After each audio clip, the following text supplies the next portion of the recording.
Olá, agora a gente vai ver como que se comporta a altura do Sol ao meio-dia. No contexto desse vídeo, o meio-dia é o meio-dia verdadeiro, não as 12 horas da hora civil do relógio. O meio-dia verdadeiro é quando o Sol cruza o meridiano local. Ou dito de outra forma, o meio-dia verdadeiro é quando o Sol atinge a sua máxima altura daquele dia. Então, em qualquer dia do ano, o Sol nasce no lado leste, sobe até atingir a sua altura máxima daquele dia e desce para se pôr no lado oeste. Quando for atingida a máxima altura daquele dia, isso é o meio-dia verdadeiro. Ok, então no estelário a gente começa olhando aqui para o lado norte, só que agora eu vou mudar a localização que estava em Curitiba para São Paulo, porque a latitude de São Paulo é aproximadamente 23 graus, que é a latitude do Trópico de Capricórnio. E aí isso tem uma peculiaridade geométrica que vai ser interessante da gente reparar daqui a pouco. Ok, então eu coloquei a localização ali de São Paulo. Está numa data aqui de março e olhando para o norte, agora eu dou um zoom out bem exagerado. Tem um efeito de distorção aqui, mas só para dar para enxergar o leste e o oeste ao mesmo tempo. Então, se eu avançar as horas aqui, tá vendo? Num dia de março, o Sol nasce. Bom, no dia 21 de março, o Sol nasce no ponto cardeal leste e se põe no oeste. Tudo bem. Mas e o meio-dia? Então, eu estou indo e voltando para a gente ver. Nasce no leste, se põe no oeste. Nasce no leste, se põe no oeste. Mas agora a gente vai focar no meio-dia. E o que acontece ao meio-dia, quando o Sol está cruzando aqui o meridiano local. Para dar para enxergar melhor, eu vou ligar o grid azimutal, porque aí vai ter uma linha aqui que é a linha que passa pelo norte, pelo sul e pelo zênite. É isso que define o momento que o Sol vai estar cruzando o meridiano local. Então já dá para perceber que nesse dia em março, o Sol, claramente, não passa pelo zênite. Ou seja, a altura do Sol tá alguma coisa aqui, dá para ler no grid, alguma coisa entre 60 e 70, mais ou menos. O Sol não está passando pelo zênite, com certeza. Tudo bem, então a gente está em março. Agora o que a gente quer ver é como que isso muda ao longo do ano. Isso que eu quero dizer, a altura do Sol do meio-dia. Bom, a gente já tem uma previsão do que vai acontecer, No verão, o Sol do meio-dia é muito alto. No inverno, o Sol do meio-dia é baixo, seja onde for que você estiver. Mas em particular, estando aqui em São Paulo, vamos ver. Então vou avançar os meses aqui. A gente está em março. Passando de março para junho, indo de outono para inverno, o que vai acontecer? O Sol, a altura do Sol do meio-dia, vai ser cada vez menor.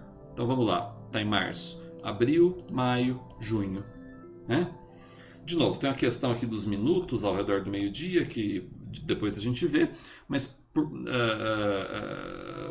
resultou que o Sol do meio-dia, em junho, ele é baixo. Dá para ver aqui, a altura dele agora é alguma coisa entre 40 e 50 graus. É muito baixo, A altura do Sol do meio-dia no inverno está por volta de 45 graus. Então tá aí. Isso em junho. Agora, se a gente avançar de junho para setembro, do inverno para primavera, bom, volta, Então agora é julho, agosto, setembro, ok? De novo, os minutos aqui por causa de motivos. Mas a parte interessante, de reparar em São Paulo é dezembro. É o solstício de verão do hemisfério sul. O solstício de verão do hemisfério sul, 21 de dezembro. Se a gente for agora mudar a data para 21 de dezembro, avançar os meses até chegar em 21 de dezembro, olha o que vai acontecer com o Sol do meio-dia, para quem está em São Paulo. Vou até colocar entortar mais ainda para dar para ver direito aqui. Então olha só, está em setembro, outubro, novembro, dezembro.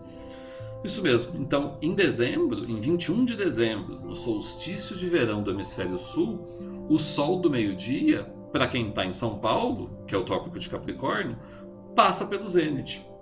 Esse é o único momento do ano o único dia do ano em que o Sol do meio-dia passa no zênite, para quem está no trópico de Capricórnio. Até dando mais zoom aqui ainda, daria para procurar, né, o minuto exato.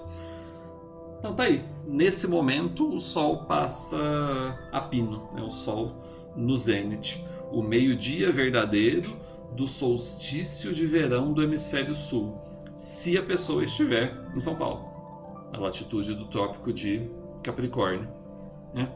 Bom, então a informação básica aqui é essa. No verão, o Sol do meio-dia é alto, no inverno, o Sol do meio-dia é baixo, e na primavera e no outono é alguma coisa intermediária.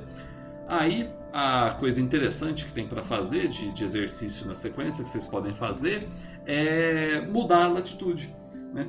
O que vai acontecer se você fizer isso em latitudes diferentes da de São Paulo, ou seja, mais ao norte ou mais ao sul do trópico de Capricórnio? Bom, o que vocês vão constatar é o seguinte: se você pegar uma latitude, tudo bem, vamos fazer, vai. Se você pegar uma latitude grande, né, por exemplo, Porto Alegre, uma latitude que está fora da zona tropical, bom, servia Curitiba também, que a diferença é pequenininha. Mas o que acontece? Cadê a linha? Girei aqui. A linha meridiana está aqui.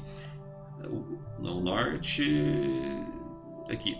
Então, se você reparar, no dia 21 de dezembro, por volta do meio-dia, para quem está na latitude de Porto Alegre, o Sol não passa pelo zênite. Tudo bem que a diferença é pequena, porque, enfim, não tem tantos graus de latitude de diferença entre São Paulo e Porto Alegre. Mas, a rigor, o Sol não passa pelo zênite. Então, o resultado é esse. Para quem vive em latitudes maiores do que 23 graus, ou seja, quem está fora da zona tropical, nunca vê o Sol no zênite. Nunca, literalmente nunca, nem sequer uma vez por ano. Quem vive exatamente em cima do trópico de Capricórnio, ou de Câncer, né, se fosse o hemisfério norte, aí, que é o caso de São Paulo, ou da cidade de Havana, aí essas pessoas veem o Sol no zênite exatamente uma vez por ano. Aí tudo bem, aí eu deixo como exercício para vocês completarem o que acontece se a pessoa estivesse numa latitude intermediária. Intermediária que eu quero dizer entre os dois trópicos, né, de Capricórnio e de Câncer. Ou seja, alguém que viva numa cidade que está dentro da zona tropical, né, com latitudes entre menos 23 e mais 23 graus, aí o que vai acontecer? Bom, vocês vão constatar aí, mexendo no estelário, que a pessoa vê o Sol passando pelo zênite em 2 meios dias, né? Isso acontece em 2 dias do ano. Uma vez antes do solstício de verão e uma vez depois do solstício de verão. Bom, mas aí vocês podem fazer esse exercício aí e constatar as datas. Ok, era isso.